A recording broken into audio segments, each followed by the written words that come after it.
오늘 하나님의 말씀이 임마누엘 하나님께서 우리와 함께 계신다.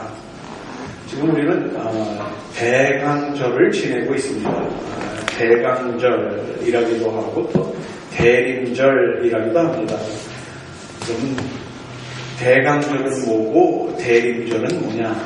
대강절, 대강 지나가는 절기냐? 크리스마스 시즌 되면 바쁜데 어떻게 대강 지나갈 수 있겠느냐?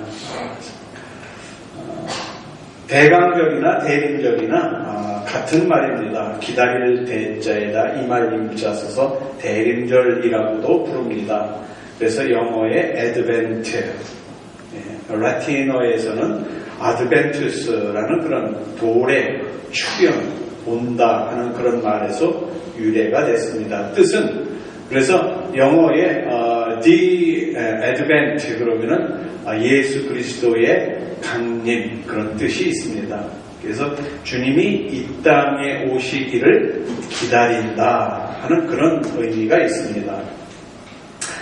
그래서 예수 그리스도의 오심을 기다리는 그 예수 그리스도의 오시기 앞서서 4주 동안 그래서 우리 강림주일, 성탄주일 그 전에 4주서부터 이 대림절을 기념합니다. 그래서 4주 전부터 예수 그리스도의 오심을 기념하기 위해서 이제 그 주일 전에 토요일날 집안도 청소를 하고 크리스마스 추리도 하고 불을 밝히고 해서 예수 그리스도의 오시는 것을 한 달 전부터 기다리는 그러한 계절이 대림절이다. 그렇게 아시면 좋겠습니다. 이 기간에 교회의 그 예전 색깔이 보라색입니다. 이 보라색은 또 언제 이 색깔을 올려요? 사순절. 사순절은 또 뭐야? 절기가 왜 그렇게 많아? 사순절. 이 사순절은 부활절은 아시죠? 부활절 전에 예수님 십자가에 돌아가시고 부활하시기 전 40일 동안을 예수님의 고난을 기리면서 또 예수님의 부활을 기다리면서 그 40일 동안을 그 예수님을 생각하면서 예수님의 고난을 생각하면서 지나는 기간이다. 그래서 그 예수님의 고난을 기다리면서 예수님의 고난을 생각하면서 거룩하게 보내는 주일. 그래서 색깔을 보라색으로 하고 그 사순절 기간의 색깔을 지금 이 대강절, 대림절의 색깔로 해서 예수님의 오심을 거룩한 마음으로 기도한 마음으로 기다린다. 그래서 이 대림절을 겨울철의 사순절 그렇게 얘기하기도 합니다. 이러한 그 중요한 예수님 부활하시기 전에 그 사순절을 왜 그러면 우리는 안 지냅니까? 우리는 고난주일 그래가지고 예수님 부활하시기 전에 한 주일만 고난주일 그래서 지냅니다. 그 이유는 초대교회에서부터 그 사순절을 예수님 부활하시기 전 40일 동안을 그렇게 기도하면서 지내왔는데 이게 너무 거룩을 따르다 보니까 캐톨릭 안에 있는 그 미신적인 요소가 교회 안에 휩쓸려 들어오기 시작했어요. 그래서 우리 장로교의 시조라고 할 수 있는 종교개혁을 한 칼빈 때부터 칼빈이 이건 너무 미신적이다. 그래서 그 사순절의 의미, 본래의 의미를 상실했다고 해가지고 그 사순절 동안에 행하는 캐톨릭 안에서의 모든 행사를 아예 없애버렸어요. 그래서 그가 칼빈이 만들어놓은 기독교 강요 4장에서 아예 우리는 그 사순절을 지내지 않는다라고 공포를 해버렸어요. 그리고 나서 이제 예수님 부활하시기 일주일 전에 고난주일만 지내는 걸로 했는데 이것이 한국에 들어가면서 한국의 제일 큰 그 합동주 교단인 대한예수교 장로회에서 1999년에 우리 장로교회 창시자인 칼빈이 이렇게 해서 없앴는데 우리가 캐톨릭을 따라서 그 사순절 기간을 보낼 필요가 없지 않느냐. 그래서 한국에 들어가면서 이 사순절을 없애버리고 그냥 고난주일 한 주일만 지키는 걸로 그렇게 했습니다.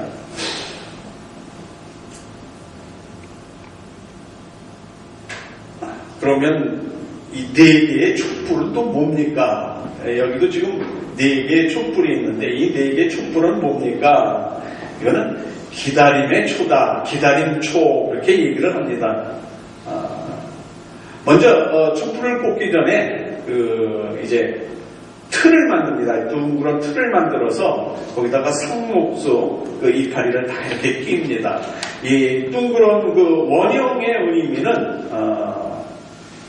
하나님, 인간을 사랑하신 온 우주를 창조하신 하나님, 시작도 없고 끝도 없으신 그 원형이 시작도 없고 끝이 없잖아요. 그 창조의 하나님, 인간을 사랑하신 그 하나님의 형상, 모양을 의미해서 동그랗게 하고, 그 상록수 이파리를 꼽는 거는 에버그린 트리, 사시사철 풀잖아요.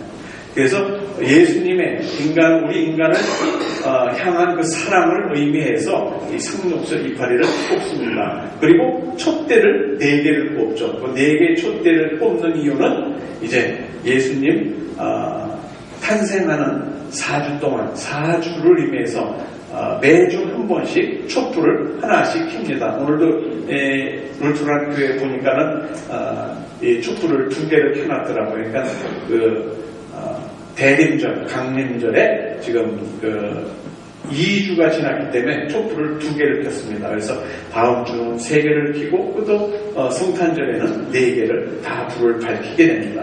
근데 이게 4개의 초도 의미가 또 있습니다. 하나는 예언의 초, 또 하나는 베들레헴의 초, 또 하나는 목자들의 초, 또 넷째 주일은 천사들의 초, 이렇게 해가지고 각 주일에 초를 켜는 의미가 또 틀립니다. 그러면 이 촛불을 켜는 의미는 언제부터 나왔느냐? 로마 시대 때 농신제에서 찾을 수 있습니다. 우리말에 동지라고 있죠. 그럼 동지가 되면 밤의 길이가 가장 길 때 아니에요. 이제 밤의 길이가 짧아지다가 동지를 기준으로 해서 그 다음에는 낮의 길이가 이제 길어지잖아요. 그럼 낮의 길이가 길어진다는 얘기는 태양이 더 가까이 온다는 얘기죠. 그래서 그것을 기념하기 위해서 그 동지를 기준으로 해서 로마 때부터 나무에다가 이 촛불을 켜놓고 태양 신이 자기네들에게 가까이 온다 하는 그런 기념으로 의미로 나무에다가 촛불을 켰습니다. 그 의미를 히브리 사람들이 유대교에 접목을 시켰어요. 그래서 히브리 역사에 보면은 예수님 모시기 167년 전에 이 이스라엘이 독립을 할 때가 있었습니다. 예루살렘을 점령하고 있었던 이방 헬라 문명에 있었던 그 사람들을 다 쫓아내고 이스라엘의 독립을 했던 예루살렘 성을 찾았던 그러한 적이 있었습니다. 그래서 주전 576년인가요? 이스라엘이 나라를 잊어버립니다. 586년이네. 586년에 유다가 망하고 해서 이제 완전히 이스라엘이 없어집니다. 그리고 나서 다시 421년 만에 이제 독립 투사들인 마카비 혁명이라고 하는 그 혁명에 의해서 예루살렘을 도로 찾습니다. 그래서 예루살렘을 찾기 전에 예루살렘을 점령했던 시리아 왕이 예루살렘을 점령하면서 약 한 8만 명의 유대인을 학살을 시킵니다. 그래서 유대교를 탄압하고 율법을 불태우고 할례를 행하지 못하게 해서 할례를 행하는 어린아이와 할례를 행하는 어머니는 같이 죽여버렸어요. 그렇게 심한 핍박을 하고 그 다음에 예루살렘 제단에다가 제우스 신상을 만들어 놓고 그 제우스 신상을 섬기는 제사를 지낼 때는 유대인이 가증히 여기는 돼지고기를 올려놓고 제사를 지내고 그렇게 했습니다. 유대인이 이 충격이 말할 수 없었는데 마카비라는 형제들이 독립투사들이 일어나서 이제 예루살렘 성을 점령하고 있던 이방인들을 다 쫓아내고 이제 거기 들어가서 성전에 들어가서 초를 찾아서, 그러니까 등불을 찾아서 등불을 켜려고 했더니 기름이 딱 하루치밖에 없는 거예요. 이제 그런 그 기름을 찾아서 등불을 밝힌 것을 기념하는 그 불을 그 히브리 문화에서 받아들여 가지고 그것을 사용을 했습니다. 그래서 더럽혀진 그런 그 성전에서 제오시 신상을 파괴하고 유대인의 성전을 다시 새 모습으로 찾는 그러한 역사가 있었습니다. 그러면 수전절이 바로 그 이스라엘이 전쟁에서 승리했다. 절기도 많아요. 그냥 그렇다고 지나가요. 웬 절기가 그렇게 많은지. 그래서 그 이스라엘이 전쟁에서 승리를 해서 성전을 회복했다 하는 그런 의미의 수전절. 그럼 이건 또 뭡니까? 그 주이시는 유대인 회당에 가거나 주이시들한테 이게 말이에요. 촛대가 몇 개예요? 모두 8개입니다. 예, 이 8개. 이거는 왜 그들이 바뀌는? 그러니까 그 수전절을 지나면서 그들이 이제 등불을 찾아서 거기다 기름을 붓고 해야 되는데 그들이 들어가서 예루살렘 성에 들어가서 등불을 밝히고 이제 성전을 청결하려다 보니까는 등불을 밝히는 기름이 하루치밖에 없는 거예요. 그럼 등불을 구해서 그 기름을 구해서 등불을 계속 해야 되는데 뭐 전쟁하고 바로 들어왔으니 뭐 기름을 어디서 갑자기 구할 수도 없고 하루 동안 그 불을 밝히기 위해서 이제 그 기름을 사용해가지고 등불을 밝혔는데 기적적으로 그 등불이 꺼지지 않고 기름이 마르지 않고 8일 동안을 간 거예요. 하루 분량의 기름이 8일 동안을 간 거예요. 그 8일 동안에 그 성전 안을 전부 깨끗이 청소를 하고 제사를 드릴 수 있는 그런 것을 완전히 마련해 놨다. 그래서 8일 동안 성전을 완전히 복구했다는 그 의미의 8개의 그것을 오늘날에 유대인들이 지금까지 지키고 있는 뭐예요? 하누카. 그 절기를 지키고 있는 겁니다. 그래서 빛을 비추는 촛불을 밝히는 빛을 오늘날은 뭐 전기가 발달되어 있으니까 전기로 비치니까 환하게 비치죠. 그래서 빛을 이 수전절, 하누카, 로마의 그 태양신을 섬기는 그 빛의 의미, 이 빛의 의미를 신약에서는 그렇게 설명을 합니다. 신약에서 요한복음 8장, 9장, 11장, 12절에서는 예수님께서 오셔서 자신을 뭐라고 표현해요? 나는 이 세상에 빛으로 왔다. 나는 세상을 비추는 빛이다. 그래서 자신을 어둠을 비추는 빛으로 표현해서 신약에서도 예수님이 자신을 빛으로 설명하신 그러한 기절이 상당히 많이 있습니다. 그래서 촛불을 밝히는 그 의미, 어둠을 밝힌다는 뜻, 또 세상을 그리스도의 빛으로 밝힌다는 그런 여러 가지 뜻을 가지고 있습니다. 이 절기, 빛을 비치는 초를 하나씩 힘으로 말미암아 이제 4주가 지나서 성탄절, 이제 예수 그리스도께서 탄생하신 그 주일이 되면은 이제 파티가 되는 거죠. 예. 그래서 그것이 성탄절로 이어지게 되는 겁니다. 뭐 오늘날에는 뭐 전기가 너무 발달되어 있으니까는 정말 예수 그리스도의 그 축제의 날을 기념하기 위해서 추리를 하고 또 빛을 밝히고 하는 것, 크리스마스의 그 전통적인 그 좋은 그 습관입니다. 좋은 풍습입니다. 그래서 위에 있는 두 그림은 정말 아름답게 크리스마스 추리를 장식해 놓은 그런 것이고, 밑에 그림 두 개는 저희 집을 크리스마스 추리를 했습니다. 멋지게 잘했죠. 그래서 성탄을 즈음해서 거리를 밝히고 크리스마스 캐롤을 하고 또 크리스찬들에게는 축제이면서 크리스찬들이 정말 가장 중요하게 기억해야 될 예수 그리스도께서 우리의 죄로 인해서 하나님이 인간의 몸을 입고 이 땅에 오실 수밖에 없었던 그 사건. 그래서 일부에서는 그 샴페인을 터뜨리고 또 그 포도주를 마시면서 cheers 하면서 뭐라 그래? 크리스마스 때 Happy Birthday Jesus 그렇게 하잖아요. 또 촛불을 켜놓고 또 케이크를 자르면서 Happy Birthday Jesus 노래를 부르기도 합니다. 어두움을 몰아내고 밝은 빛으로 이 세상에 오셨다는 예수 그리스도를 맞이하는 그런 마음입니다. 그 예수 그리스도를 받아들이는 예수 그리스도의 생명, 그 예수 그리스도의 빛을 가진 자들이 오늘날 크리스찬들 그렇게 얘기를 합니다. 그래서 마음속으로 나를 위해서 십자가를 지신, 그래서 나를 대속하신, 나를 저천국으로 인도하시기 위해서 이 땅에 오신 그 하나님을 기념하는 것, 그것이 바로 크리스마스의 의미입니다. 그래서 어둠을 몰아내고 밝고 아름다운 그러한 세상을 만들기 위해서, 그러한 나를 만들기 위해서 이 세상에 오신 그 예수 그리스도를 우리 마음속으로 받아들이는 겁니다. 그런데 여기서 아주 중요한 질문이 있습니다. 왜 크리스마스를 12월 25일로 지냅니까? 예수님 탄생하신 날이 12월 25일 그날이 맞습니까? 맞아요? 성경대로 믿는다는 말씀 보존학회에서는 성탄절도 지내지 않고 부활절도 지내지 않습니다.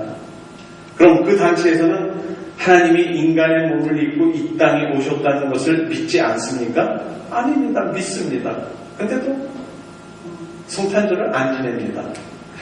그러면 예수 그리스도께서 우리의 죄를 짊어지시고 우리의 죄를 담당하시기 위해서 고난받으시고 십자가에서 죽으시고 장사한 지 사흘 만에 다시 살아나신 부활을 안 믿습니까? 믿습니다. 근데 왜 성탄절도 안 지내고 부활절도 안 지냅니까? 성경 어디에도 크리스마스가 12월 25일이고 부활절이 4월 어느 날이라고 표시하는 데가 없다는 거예요. 단지 우리가 크리스마스를 지내고 성탄절을 지내고 부활절을 지내는 것은 성경 역사학자들이 연구해본 결과 본문 사본에 비추어서 성경에 나타난 모든 일자를 계산하고 절기를 계산하고 하보니까 예수님이 탄생하셨던 건 이때쯤이다.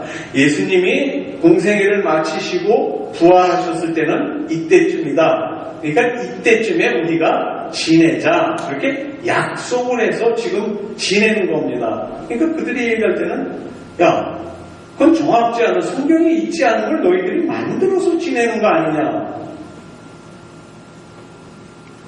할 말이 없습니다. 근데 옛날에 한국에 어려웠을 때는요, 가난한 집에서 애 피임약도 없고 그러니까 애는 자꾸 나오죠. 가난하죠. 그러니까는 좀 부잣집에 애가 없으면은 그 애를 밤에 몰래 그 집 대문에다가 호되기에 써서 갖다 놓죠. 거기에 애 이름도 쓰고 애 태어난 생년월일 시간까지 써서 이 아이를 좀 잘 키워주십시오. 뭐 편지하고 해서 놓아가지고 이렇게 애를 놓고 가면은 저 멀리서 바라다 보죠. 그러면 애기 울음소리가 나면은 그 애 없는 집에서 대문을 열고 나와서 보고 그 아이를 집어서 들어가서 키웁니다.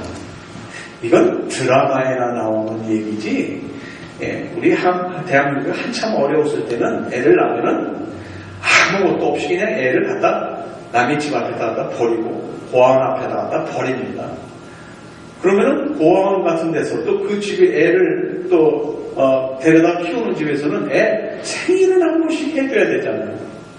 일단 그러면 어떻게 생일을 정해요? 생일을 모르잖아요. 그러니까 애를 이렇게 안아보고 얘가 지금 며칠쯤 됐을 텐데 그래서 그 날짜를 대강 계산해서 애 생일을 만들어줍니다. 고아원 같은 데서는 고아원에 들어온 날짜를 대개 생일로 잡아서 이렇게 생일을 만들어줍니다. 그러면 그 사람의 생일 정확한 생일이에요? 그 아이의? 아닙니다. 그래서 예수님이 언제 태어나셨는지 잘 모르는 거예요. 예수님이 언제 부활하셨는지 잘 모르는 거예요. 그런데 기독교에서 예수님이 태어나신 성탄절과 예수님이 부활하신 부활절 두 개가 없다면 그거는 예수 믿는 사람들한테 아무 의미가 없는 게 종교 생활을 하는 아무 의미가 없는 거예요. 우리는 지금 하나님이 이 온 우주를 창조하신 하나님이 우리를 위해서, 우리의 죄를 위해서 인간의 몸을 입고 이 땅에 오셨다라는 그 사실을 믿고 신앙생활을 하는 사람들이며, 그 예수 그리스도께서 3년 반 동안 공생애를 하시고 우리의 죄를 담당하기 위해서 십자가에 못 박혀 돌아가시고 장사한 지 사흘 만에 다시 죽은 자 가운데서 부활하시고 승천하셨다 하는 예수님의 부활을 믿는 우리들이란 말이에요. 그 두 개를 빼면 우리는 아무것도 아닌 거예요. 그 중요한데, 그 중요한 일을 1년에 한 번씩이라도 기념해서 지내야 되는데, 1년 내내 지냈으면 좋겠는데, 그래도 태어나신 날, 그날 하루는 이쯤에서 태어났으니까는 우리가 기독교의 법으로, 초대교회에서부터 내려오는 그 교회의 법으로 정해서 하루를 지내자. 부활절도 정확한 날짜는 모르지만 하루를 정해서 지내자. 이렇게 약속을 한 겁니다. 그런데 그것마저도 안 하고 성경에 없으니까 안 하겠다 하는 것까지는 좋은데, 그렇게 하는 사람들의 말을 들여다보면은 별 얘기를 다 하는 거예요. 태양신에서부터 내려오는 그런 그 고대에서 내려오는 또 그 다음에 히람 문명에서 내려오는 신들의 얘기, 그것을 기독교에서 갖다 했으니까 예수 그리스도의 탄생조차도 이건 꾸며진 얘기고, 그러니까 하나님의 아들 예수 그리스도가 아니라는 거죠. 죽었다가 살아난 부활조차도 꾸며진 얘기고, 마리아가 예수 그리스도를 안고 있는 그 그림도 바벨론에 있는 바벨론 문화 속에 있는 한 왕비가 간음을 해서 난 자식을 하늘에서 이 아이를 낳게 했다 해서는 그 모든 얘기를 갖다가 붙여서 만들어 놓은 거다. 자꾸 이걸 희석해서 뭐를 하는 거예요? 예수가 그리스도인, 성경을 진리의 말씀으로 믿고 따르려고 하는 사람들의 마음을 자꾸 헷갈리게 한단 말이에요. 그래서 요즘에는 더 많은 사람이 교회를 떠나고 더 많은 사람이 이단에 휩쓸리는 이유가 바로 그 이유입니다. 왕으로 오신 예수 그리스도, 구세주로 오신 예수 그리스도, 이 세상의 기쁨으로 오신 예수 그리스도를 맞이했던 사람은 베들레헴 그 많은 사람들 중에서, 온 세계의 많은 사람들 중에서 양치는 목자 외에 동방에서 점성술을 하던 세 사람, 어떤 사람은 네 사람이라고 얘기하기도 하고, 정확한 날짜를 모르니까 세 사람이 왔는지 네 사람이 왔는지 저도 몰라요. 근데 우리는 그냥 어렸을 때부터 동방박사 세 사람 그렇게만 알고 있는 거예요. 오늘로 얘기하는 닥터, PhD나 그런 그 학위를 가진 사람이 아니라 별을 보고 점을 치는 페르시아의 점성사들 쪽에서 예수 그리스도의 탄신을 보고, 저 별은 범상치 않은 별이다. 세계를 변화시킬, 온 인류를 변화시킬 별이다. 그래서 그에게 경배하러 온 겁니다. 양치는 목자들이 큰 별이 이동하는 것을 보고 그 목자가 예수 그리스도의 탄생하신 불관에 와서 그를 경배하는 것으로 끝나지 세상의 모든 사람들은 몰랐던 거예요. 이렇게 모르고 지나갔던 예수 그리스도의 탄생을 2000년이 지난 오늘날 우리들만이라도 한 달 전부터 이 일을 기념해서 촛불을 하나씩 켜가면서 집에 청소도 하고 크리스마스 추리도 하고 선물도 사러 다니면서 예수 그리스도의 오심을 우리가 기억하자라고 만들어진 것이 뭐예요? 대강절, 대림절이다. 그렇게 우리는 지나고 있는 겁니다.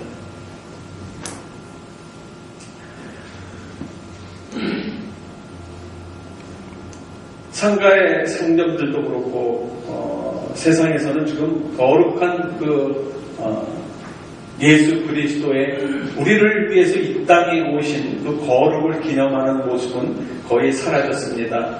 겉으로만 요란하고 화려한 것 같은데 더 이상 성탄절의 주인이 예수 그리스도가 아닙니다. 그래서 홀리데이라는 말도 없애라고 그러잖아요.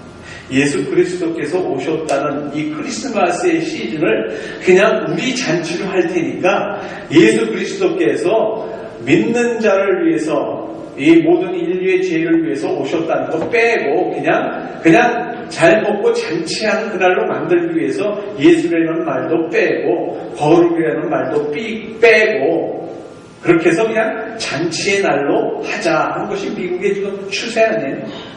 더 이상 예수 그리스도가 크리스마스의 주인이 아닌 것으로 되어가고 있습니다.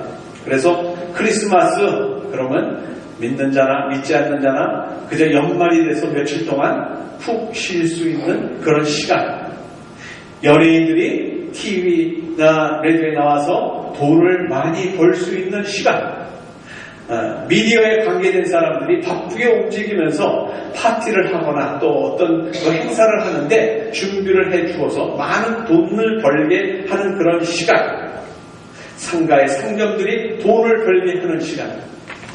그래서 어떤 비즈니스는 1년 매상의 3분의 2가 바로 이 시즌에 매상이 된다는 거예요. 그러니까 1년 내내 매상이 없다가 이 시즌에 단짝 1년 매상의 3분의 2 정도를 이 크리스마스 시즌에 만들어 간다는 거예요. 술 취하고 싶은 사람은 마음껏 술 취해서 술병을 들고 메리 크리스마스 그렇게 외칠 수 있는 시간입니다. 그러나 하나님의 아들 예수 그리스도께서는 우리를 위해서 정말 이 온 우주를 창조하신 하나님께서 우리의 인간적인 창조자의 생각은 이해를 하겠는데 창조된 우리의 머리로서는 감히 이해가 될 수 없는 어떻게 이 우주를 창조한 하나님이 인간의 몸을 입고 이 땅에 오실 수가 있는가. 이 큰 우주 중에서 이 태양계 중에서 그 중에서도 이 작은 지구 그 지구 중에서도 그 조그마한 베들레헴 그 조그마한 마을에서 어떻게 그 하나님이 태어날 수 있겠느냐. 아무도 모르게 어떻게 이렇게 몇 사람만 알게 태어날 수 있겠느냐 하는 질문이 있음에도 불구하고 하나님은 우리를 위해서 그의 몸을 드리기 위해서 이 땅에 오신 겁니다. 자기를 드린다는 것, 자기를 내어놓는다는 것, 거룩한 희생입니다. 그 희생을 하시기 위해서 우리에게 오신 겁니다.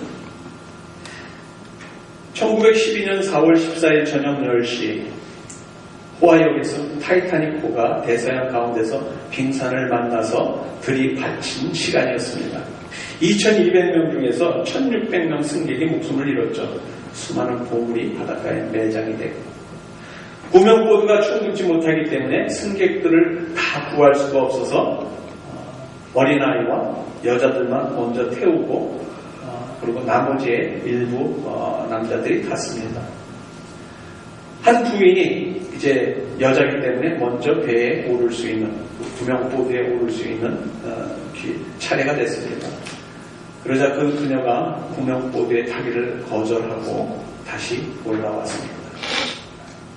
왜냐하면 자기는 들어가서 앉을 수 있는데 아직 배에 있는 남편이 그 배에 그 구명보드에 탈 기회는 없어진 겁니다. 그 부인이 보드에 타지 않고 다시 올라와서 남편 곁에 서서 그렇게 말했다 그러죠. 우리는 사랑하며 너무 오래 살았습니다. 이제 우리는 같이 나이가 들었습니다. 지금에 와서 내가 남편을 떠나서 남편이 먼저 죽었는데 나 혼자서 무슨 영화를 보겠다고 혼자 살겠습니까? 남편이 가는 곳에 나도 같이 가겠습니다. 그리고 남편이 손을 꼭 잡고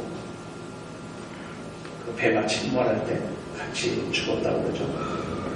세상에서 가장 좋은 선물, 자기 자신을 주는 겁니다. 그리고 세상에서 가장 아름다운 마음은 상대방을 귀히 여기고 상대방을 존중해주고 상대방을 위해서 나를 줄 수 있는 그러한 마음입니다.